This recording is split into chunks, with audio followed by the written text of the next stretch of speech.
Oui, déjà, pratiquement, pour ce qui concerne les deux délibérations, ça a été voté pratiquement à l'unanimité.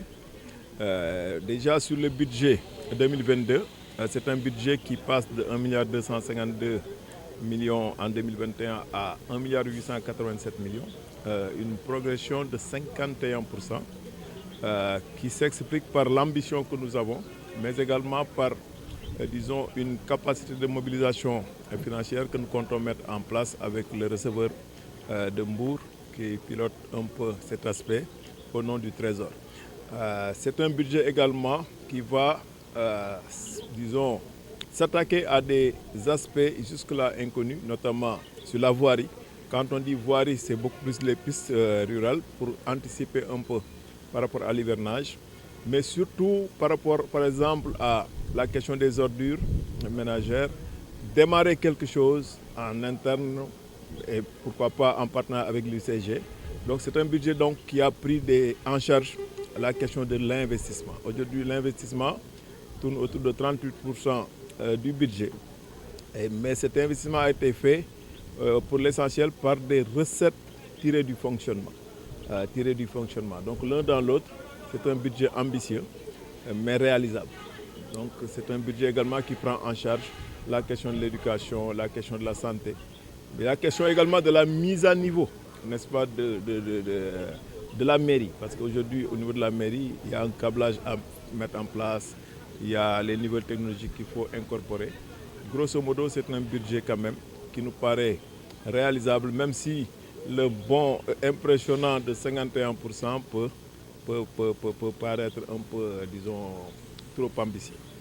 Par rapport au deuxième point de l'ordre du jour, nous avons eu à débattre, n'est-ce pas, d'une série de taxes pour délibérer là-dessus, pour permettre, disons, aux receveurs municipaux, aux receveurs de Mbour de pouvoir avoir une base légale de facturation, n'est-ce pas, et d'encaissement de ces taxes.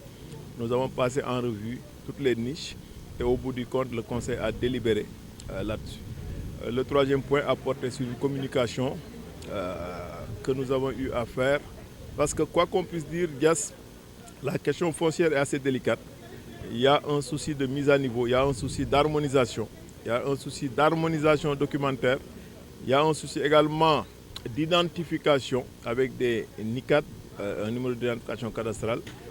Bref, il y a un souci de sécurisation, à la fois juridique mais également physique, de l'existant. Donc sur la base de l'héritage, nous allons, en attendant d'aller vers l'audit du foncier, nous allons prendre une série de mesures à titre conservatoire, notamment de contrôle de l'existant pour pouvoir délivrer éventuellement des certificats de conformité pour rassurer déjà certains ayants droit. Mais ce sera également l'occasion de faire le point sur beaucoup de choses. Mais une chose est sûre, nous allons aborder la question foncière avec délicatesse et nous allons tôt ou tard basculer vers une gestion automatisée de cette question foncière. Parce que tout simplement, un acte doit être authentifié, un acte doit suivre un certain circuit. Avant de faire des délibérations, il faut s'assurer qu'il y a une commission d'attribution qui s'est réunie à bonne et due forme, qu'il y a également, disons, dans le cadre de cette attribution, le respect de certaines règles, ce qui fait qu'au bout du compte, l'ayant droit pourra avoir un numéro d'identification cadastrale, pourra, n'est-ce pas, être identifiable et identifié. Donc l'un dans l'autre, il y va de l'intérêt du citoyen et nous comptons le faire également dans un climat apaisé parce que le but du jeu, ce n'est pas de chercher des poux à X ou Y, le but du jeu, c'est de rassurer le citoyen. Oui, la formation, elle est capitale. Déjà, nous avons prévu une formation des élus.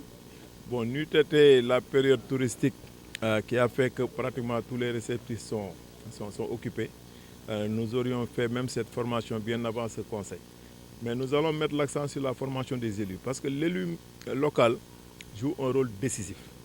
L'élu local, comme je l'ai dit la dernière fois, n'est pas un actionnaire de la mairie, mais il en est le serviteur. Donc cet élu doit être formé. Et tout à l'heure même, en pleine session, nous avons senti ce besoin d'être formé pour interpréter le budget, pour comprendre le budget. Parce que dans un budget, il y a des rubriques il y a des comptes génériques, mais à l'intérieur de ces comptes, il y a beaucoup à comprendre, n'est-ce pas, par les non-initiés et même par les initiés que nous sommes. Donc l'un dans l'autre, nous allons mettre l'accent sur la formation des élus, la formation des chefs de village, la formation également, n'est-ce pas, des citoyens. Nous allons très rapidement mettre à niveau le portail de la mairie pour que le citoyen puisse, n'est-ce pas, se dire que c'est ma mairie. Voilà. Mais pour ce faire, il y a un minimum, comme disent les mathématiciens, d'équipements à faire, à mettre en place, un câblage informatique, le Wi-Fi et pas mal de choses qui sont des prérequis à cette dématérialisation des process et des procédures. Oui, cette numérisation aujourd'hui, c'est quoi? C'est de dire à terme que le passif a été bien intégré dans une base et consultable. Mais également de dire l'acte que je suis en train de poser, le document que je suis en train de signer, pourrait même avoir un QR code demain qui puisse permettre, quel que soit le détenteur de ce document, avant de faire poser un acte sur ce document, de s'assurer que ce document est bon. Il est authentique. Aujourd'hui, le monde a dépassé les codes barres, le monde a dépassé même les hologrammes. Aujourd'hui, il y a les QR codes, il y a pas mal de verrous qui peuvent permettre à un manager de s'assurer que tel acte est authentique. Mais on n'en est pas encore là. On n'en est pas encore là, comme je l'ai dit tout à l'heure, parce qu'il y a un minimum à mettre en place en termes de prérequis, de câblage, etc. Mais nous allons mettre l'accent là-dessus. Bon, tout à l'heure, dans la communication que j'ai faite au Conseil, j'ai dit qu'on va rencontrer les structures habilitées, comme le cadastre, les domaines, etc. Mais déjà, pour faire simple, quelqu'un qui a un document, il a besoin de savoir si ce document est bon. C'est à nous de le rassurer sur la base de l'existant. L'existant, c'est quoi? C'est les registres qu'on détient. Même si on n'a pas l'exhaustivité des registres, voilà, il y a un travail à faire de rapprochement physique. L'autre aspect, c'est comment on va faire.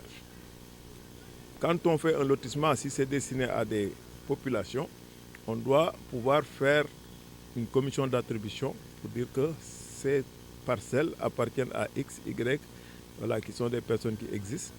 Et une fois que la commission d'attribution a fini son travail, il doit y avoir un PV, procès verbal, de la commission d'attribution. Commission d'attribution dont est membre le chef de village. Et une fois que tout est clair, c'est sur la base de ce document-là, commission d'attribution, PV de la commission d'attribution, que le maire peut poser un acte. Et quand il pose un acte maintenant, c'est toute l'alliance de documents qui va au niveau de la préfecture. Et pour permettre maintenant aux différentes structures de l'État de s'assurer que tout est bon, et de telle sorte que le citoyen détenteur de cet acte est rassuré. Il a un numéro d'identification cadastrale, un plan parcellaire, tout est clair à son niveau, de telle sorte que maintenant le reste, même s'il veut demain être accompagné dans le cadre d'une coopérative pour avoir un habitat, une maison, tout ça, ça peut se faire avec même l'accompagnement et l'implication de la mairie. Oui, le budget global, c'est 1,887 milliard francs. 1,887 milliard. Dans la rubrique cabinet du maire, il y a quoi? Il y a tout ce qui est accompagnement des lieux de culte. Les lieux de culte sont dans le cabinet du maire. Dans le cabinet du maire, il y a tout ce dont j'ai parlé tout à l'heure, disons le travail de câblage informatique, tout ce qu'il faut faire pour mettre la mairie à niveau. Bon, on est en famille, raison pour laquelle je ne veux pas trop m'appesantir sur le constat, hein, parce que ce n'est pas glorieux quand même de constater que notre mairie n'a pas, par exemple, de téléphone fixe. Voilà, au moment où dans nos maisons, il y a un téléphone fixe. Moi, je ne veux pas trop m'appesantir là-dessus, mais c'est pour vous dire que le cabinet du maire prend en charge des questions de cette nature. Le cabinet du maire prend en charge également les secours aux sinistrés. N'est-ce pas? 100 millions de cabinet du maire dans lequel il y a les lieux de culte. Il y a tout ça pour un budget de 1,887 milliard. Vous voyez, ce n'est pas quelque chose d'extraordinaire. Et le cabinet du maire, il y a également le carburant de la mairie. L'ensemble, l'intégralité du carburant de la mairie. Demain, on va acquérir deux véhicules très robustes qui pourront, disons, sillonner la localité pour percevoir les recettes et également pour pas mal de choses. Il faut que ces véhicules fonctionnent. quand on met 10 millions de carburant pour la mairie de Diass, ce n'est pas extraordinaire. Et c'est logé dans le compte cabinet du maire. Et je sais même que ces 10 millions-là ne pourront même pas suffire comparativement à l'ambition que nous avons d'avoir un œil partout, n'est-ce pas, pour facturer tout ce qui a trait aux recettes, n'est-ce pas, qu'on devrait encaisser. N'est-ce pas? Donc, grosso modo, ce cabinet du maire même représente 6,7% de l'intégralité du budget. Et c'est des montants qui s'inscrivent dans le fonctionnement. C'est pour fonctionner, n'est-ce pas? N'est-ce pas? Il faut fonctionner pour investir. Grosso modo, les investissements se chiffrent à 724 millions.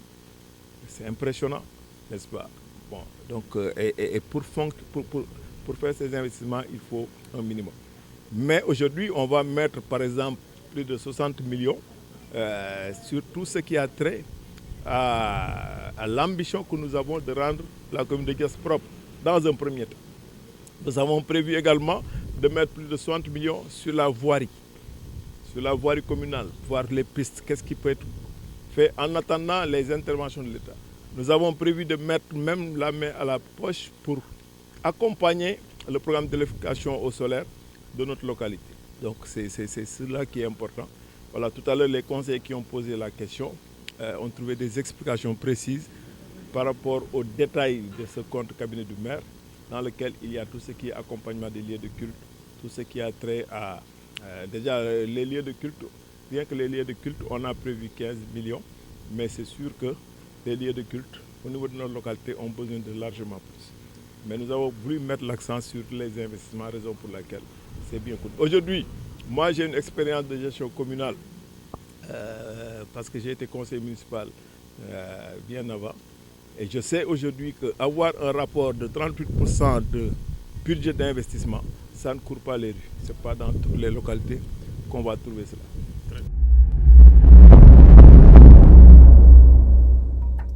cheetetetet mais yow sawaay yow fu ñu la fekk yaa ngi ci kanamu ordinateur bi wala sa kanamu tablette ba sa téléphone portable lu xew mais damay lire ay information waaw xoolal boo bëgg am ay information yu leer nañ et en temps réel duggal ci www.senegal7.com ay information yu wóor man de maa ngi application Sénégal 7 lépp lu xew dama koy jot ci sama téléphone ci tàng bi te nag application Sénégal 7 am ko yomb na da ngay dugg ci Play Store wala Apple Store nga télécharger ko rek xam li xew ci réew mi ak la xew ci bitim réew te nag dara du la ci umpu. Vous voulez des informations en temps réel? Cliquez sur www.senegal7.com. Sénégal 7, le roi de l'information en temps réel.